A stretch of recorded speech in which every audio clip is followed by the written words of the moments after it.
Let's talk about OET reading skills. In Part A of the OET reading test, you will be given 4 short texts. This section has 20 questions and you will have 15 minutes to answer them. That's just 45 seconds per answer.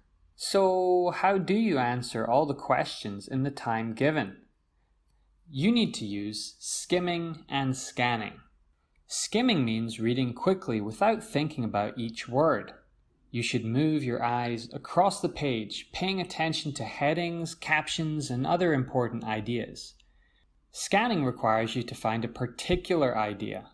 Focus on it and ignore everything else. Remember, you don't need to read everything. To scan for an answer, look over the text until you find the right section. Then read that section carefully until you know the answer to the question. Now you know how to skim and scan. You should use these in your next OET practice test. Looking for more OET practice materials? Head on over to EduBenchmark today.